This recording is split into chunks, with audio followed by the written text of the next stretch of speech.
Sir, நான் வேளாண் துறையில இருந்து பேசுறேன். வேளாண் திட்டத்தோட மானிய தொகை கிடைக்கிறதுக்கு உங்க பேங்க் டீடைல்ஸ் அப்டேட் ஆகல. அதனால உங்க மானிய தொகை 12,000 ரூபாய் அப்படியே எங்ககிட்ட இருக்கு. சார், அக்கவுண்ட அப்டேட் பண்ண நான் என்ன பண்ணணும்? சார், நீங்க எங்க வெப்சைட்டுக்கு போய் அப்டேட் பண்ணலாம். இல்லைன்னா உங்க விவரங்களை கொடுத்தா உங்களுக்காக நான் இங்கே அப்டேட் பண்ணிடுறேன். சார், கண்டிப்பா நீங்களே அங்கிருந்து அப்டேட் பண்ணிடுங்க. உங்களோட bank account, debit card details எனக்கு சொல்லுங்க. சரிங்க சார், உங்களுக்கு ஒரு ஓடிபி வரும். அடுத்த ப்ராசஸுக்கு போக அந்த ஓடிபியை சொல்லுங்க.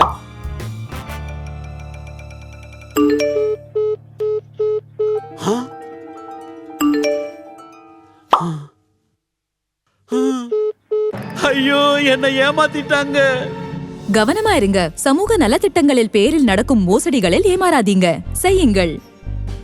மானியம் பெறுவதற்கு ஏதேனும் பணம் செலுத்தும் முன் உங்கள் கிராம பஞ்சாயத் அல்லது தாசில்தார் அலுவலகத்திலிருந்து அரசு திட்டத்தை பற்றி முழுமையான தகவல் பெற வேண்டும். இச்சம்பவத்தை அருகிலுள்ள சைபர் கிரைம் போலீஸ் ஸ்டேஷன் மற்றும் தேசிய cyber crime reporting portal cybercrime.gov.in என்பதில் புகார் அளிக்கவும். செய்யாதீர்கள்.